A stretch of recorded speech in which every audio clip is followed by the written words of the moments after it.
Salut la team, j'espère que vous allez bien. Aujourd'hui une nouvelle vidéo et comme vous avez vu on va parler aujourd'hui de deux cartes qui ont été reveal. Elles sont beaucoup trop fortes. Alors je parle des cartes OP06 secrètes, donc de Zoro et Sanji qui ont été révélées les gars. Les gars ils ont cassé le jeu, Bandai ils ont décidé de casser le jeu. Je pense que là ils se sont dit ok il va falloir, il y a certains decks, donc entre autres le rouge qui était trop joué ou je sais pas, mais je sais pas en vrai ce qui leur est passé par la tête pour nous sortir deux cartes aussi broken. Donc vous allez voir, Zoro c'est déjà très fort. Mais en plus Sanji ça peut être vraiment broken. Il peut vraiment casser le jeu la carte, vous allez voir. Donc voilà, je pense qu'ils essayent de faire revivre par exemple la couleur verte à mon avis. Savoir que le vert c'était plus trop joué depuis l'OP02, depuis Kinemon OP02, le vert tout seul, la couleur seule c'était un peu mort, vous voyez, donc je pense qu'ils essayent de faire revivre un peu la couleur. Mais là ils nous ont sorti deux cartes, c'est la première fois que je fais ça pour des secrètes, juste une vidéo avec les secrètes, mais je pense qu'elles le méritent parce qu'elles sont vraiment très fortes. Alors je ferai pas les cartes SR dans cette vidéo, j'attends qu'il y ait le reveal de toutes les cartes SR et je ferai une vidéo avec toutes les cartes SR uniquement. Allez, sur ce, c'est parti les amis. Donc on va commencer tranquillement en parlant de Zoro. Zoro qui a encore été respecté, déjà rien que la carte secrète, elle est magnifique. Donc j'imagine même pas son alternative, ce que ça va donner les gars. Mais magnifique la carte. Donc Zoro, donc ce sera la première carte secrète de l'OP06, 9 de cost, 9000 de puissance slash. Donc il sera du type chapeau de paille. Alors, son premier effet déjà, c'est lorsque vous allez attaquer une fois par tour, si vous avez un don sur ce personnage, vous pouvez le remettre en active. Donc déjà ça c'est déjà très fort, vous allez pouvoir déjà attaquer une première fois, il a un don, le remettre en active, et pourquoi pas rattaquer une deuxième fois. Et son deuxième effet, déjà rien que ça c'est déjà assez fort. Mais en plus il a un deuxième effet, c'est pendant votre main phase et une fois par tour, vous pourrez sacrifier enfin 2 dons et mettre ce personnage en active, et pouvoir re-attaquer une deuxième fois les gars. Alors ça c'est énorme. Vous imaginez que vous allez pouvoir faire 3 attaques avec une seule carte les gars. Alors maintenant imaginez bien, donc on a dit qu'il vous faut 3 dons en tout sur cette carte pour pouvoir activer les deux effets quoi. Donc le premier effet donc le remet en actif et deuxième effet avec 2 dons qui va pouvoir le remettre en actif. Donc imaginez maintenant que sur un seul tour les gars, vous mettez 7 dons sur cette carte. Donc la puissance de cette carte elle va être à 16 000 et vous allez pouvoir attaquer 3 fois votre adversaire avec 16 000 de puissance les gars. Est-ce que vous imaginez la violence du personnage? L'adversaire, j'espère qu'il a des bloqueurs parce que s'il n'a pas de bloqueurs, clairement vous ne pourrez jamais arrêter 3 attaques d'un cost de 16 000. Vous imaginez le nombre de counters et de cartes FN qu'il va falloir utiliser pour arrêter les attaques? Ce sera impossible d'arrêter les 3. Déjà, rien que une ou 2 attaques, l'adversaire va devoir gaspiller, s'il n'a pas évidemment de bloqueur, l'adversaire va devoir gaspiller 3... il va devoir gaspiller toutes les cartes de sa main, limite. Il va devoir gaspiller toutes les cartes de sa main. C'est impossible.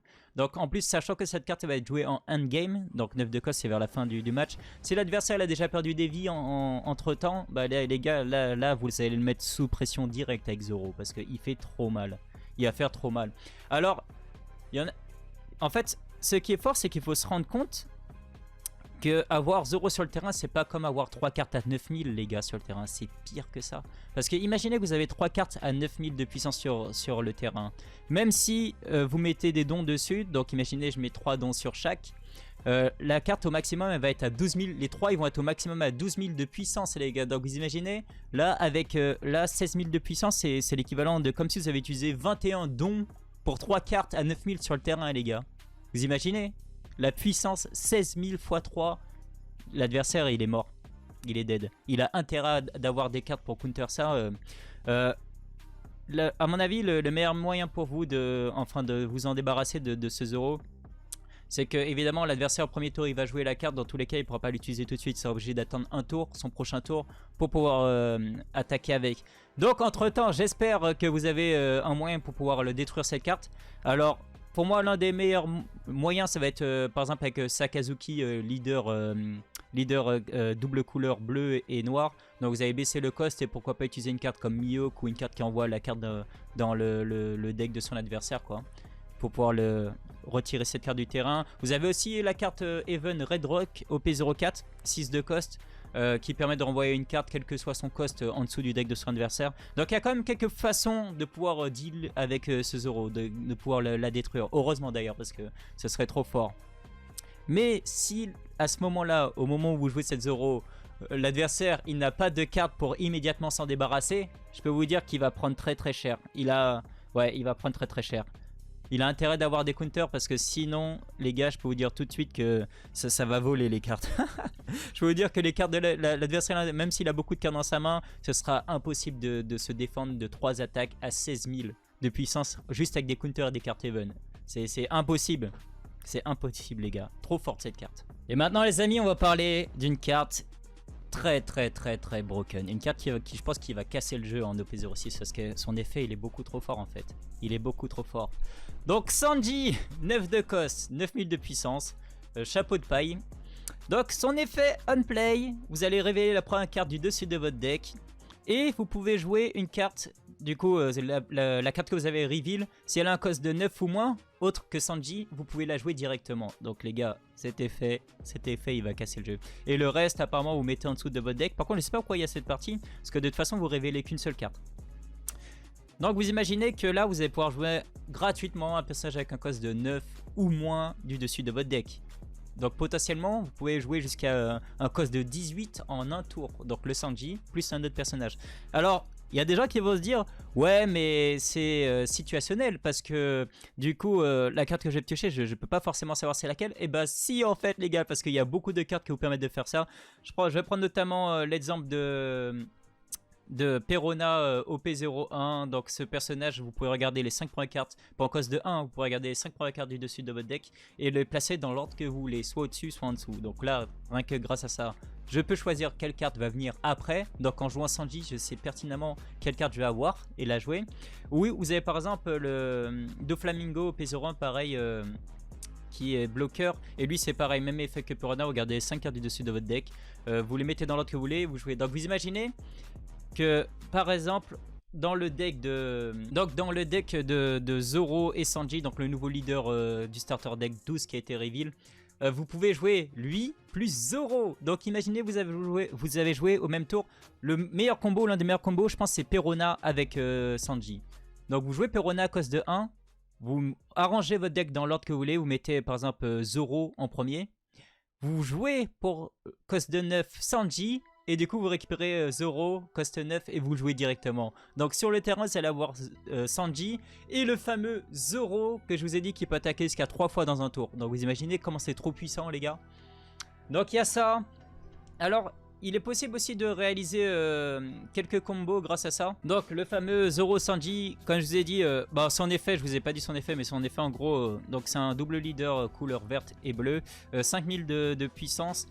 Et lui son effet c'est que lorsqu'il va avoir un don attaché et que vous allez attaquer, une fois par tour vous pouvez retourner un personnage avec un cost de 2 ou plus dans votre main. Et vous pouvez remettre un caractère avec une puissance de 7000 ou moins en active. Donc l'effet que vous allez pouvoir faire avec ça c'est par exemple le tour d'avant vous avez joué Perona, vous avez 7 vos cartes, donc les 5 premières cartes. Donc à ce moment là, vu que le prochain tour vous allez piocher une carte, ce que vous faites, vous mettez par exemple en deuxième position le Zoro. Donc ce qui va se passer c'est que vous allez attaquer avec un personnage de 7000 ou moins de votre terrain. Par exemple vous pouvez utiliser un bloqueur, généralement les bloqueurs on va pas les attaquer avec pour qu'ils restent en actif. Donc vous attaquez avec 7000 ou moins, donc 7000 ça va permettre de soit détruire un bloqueur sur le terrain qui vous gênait ou attaquer l'adversaire et le forcer à utiliser des cartes. 7000 c'est la meilleure puissance on va dire pour pouvoir... pour que si l'adversaire veut counter avec des cartes de sa main, il soit au minimum obligé d'utiliser 2 counters. Parce qu'un counter c'est 2000 max, donc il ne pourra pas arrêter l'attaque à 7000 avec son leader quoi. Donc ça peut faire une petite attaque comme ça. Ok, j'ai attaqué une fois avec 7000 ou moins, mon personnage il est reste. Là, ce que je vais faire, c'est que je vais activer mon Sanji. Je mets mon Sanji sur le terrain. J'active du coup son effet. Comme je vous ai dit, j'avais mis Zoro en deuxième position. Donc quand j'ai pioché ma première carte en commençant mon tour, je sais que c'est Zoro le prochain. Zoro, je vais pouvoir le jouer sur le terrain. Donc je joue Zoro. Je mets un don sur mon leader. Donc je vais pouvoir attaquer avec mon leader. Donc comme vous avez vu, cost 9 Sanji. Donc il me reste un don. J'utilise mon don sur le leader, j'attaque le leader. Ça me permet de récupérer Sanji dans ma main. Pourquoi récupérer Sanji? Je sais qu'il a 9000 de puissance, mais ça peut vous permettre du coup de pouvoir réactiver son effet. Donc prochainement, je rechoppe une Perona où je mets Don Flamingo, je vous ai dit bloqueur. Je pourrais reset mes cartes et réutiliser Sanji et rejouer une grosse carte à nouveau. Et en plus, ça me permet de remettre un personnage avec une puissance de 7000 ou moins en actif. Donc j'ai utilisé par exemple un bloqueur pour attaquer, je peux le remettre en actif. Ou même j'ai fait une première attaque avec mon personnage, ça me permet de le remettre en actif pour refaire une attaque à 7000. Donc il y a pas mal de petits combos comme ça. C'est à vous de voir comment vous voulez jouer. Évidemment vous pouvez laisser Sanji sur le terrain, comme ça prochain tour ça vous permet de caler plusieurs attaques avec Zoro. Et pourquoi pas Sanji à 9000. 9000 ça va être dur à bloquer pour l'adversaire, il va devoir utiliser des counters ou pas mal de cartes. Donc voilà, il y a pas mal de petits combos comme ça. Je peux vous montrer d'autres exemples par exemple. Donc par exemple, un autre exemple que je peux vous montrer, c'est avec le leader Vivi. Donc Vivi là, ce qui est cool, c'est qu'elle va vous permettre d'utiliser la couleur bleue et rouge. Donc vous savez qu'il y a beaucoup de personnages rush dans les decks rouges. Donc imaginez, vous avez le fameux combo, comme je vous ai dit, vous avez dans votre main Perona et Sanji. Je joue Perona, je mets mes cartes du deck comme je veux. Donc en deuxième position, en première position pardon, je vais mettre mon fameux Shanks Rush cost 9. Je joue mon Sanji, ça me permet de jouer directement Shanks Rush et d'attaquer l'adversaire directement. Donc Shanks, ce qui est bien en plus, c'est que l'adversaire ne peut pas utiliser de bloqueur de 2000 ou moins de puissance. Donc ça vous permet de mettre un personnage avec 9000 de puissance sur le terrain, un personnage rush et de mettre la pression directe à votre adversaire, l'attaquer avec votre Shanks. Et prochain tour, vous aurez à la fois du coup Shanks sur le terrain, donc 10 000, plus une attaque à 9000 avec votre Sanji. Donc il y a pas mal de petits combos comme ça.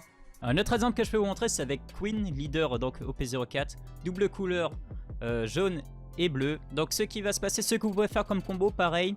Donc là, pour pouvoir utiliser ce combo comme il faut, le mieux c'est d'avoir pu utiliser Perona le tour d'avant. Comme ça, ce que vous faites, c'est que vous mettez en deuxième position. Vous mettez Yamato. Donc le tour, bon après ce que je vous montre c'est des tours, c'est vraiment dans le meilleur des cas, mais c'est des trucs qu'il est possible de faire quoi. Donc vous avez mis en deuxième position Yamato, prochain tour vous piochez votre carte, vous savez qu'en première position du coup là vous aurez votre Yamato. Ce que vous faites, c'est que vous jouez Sanji 9 de cost, vous allez pouvoir donc prendre la première carte, jouer la Yamato 9 de cost, 9000 de puissance, son effet on play, vous pouvez KO un personnage adverse avec un cost égal ou moins par rapport aux vies de votre adversaire. Si par exemple votre adversaire il a 3 de vie, il lui reste 3 vies, donc vous allez pouvoir détruire un personnage avec 3 de vie ou moins. Et en plus si vous avez une vie ou moins, vous pouvez ajouter la première carte du top de votre deck à vos vies. Donc là, sachant qu'en plus, comme je vous ai dit, vous avez, si vous avez utilisé Perona, vous savez c'est quoi les 5 cartes de votre deck. Donc vous pouvez mettre une carte vraiment importante ou vraiment puissante, ou avec un effet trigger à ce moment-là en troisième position, parce que du coup, le deuxième position c'était Yamato, troisième position, la carte que vous voulez mettre dans vos vies. Donc cette carte, vous allez pouvoir le mettre, l'ajouter à vos vies. Alors c'est vrai que cet effet, il faut que je le dise, c'est quand vous avez une de vie ou moins. Mais bon, ça peut être très fort. Alors attendez, je vais tout vous redire là pour pas vous embrouiller et reprendre dans le truc. Contexte, tour d'avant, j'ai joué Perona, j'ai 7 mes 5 cartes. Donc on a dit première position, je mets une carte que je vais récupérer dans ma main.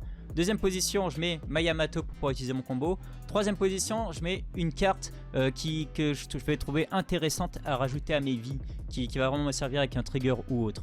Donc ok, on a joué la Perona. On arrive au tour qui va nous intéresser. J'ai mes 10 dons. 9 de dons, j'active mon Sanji.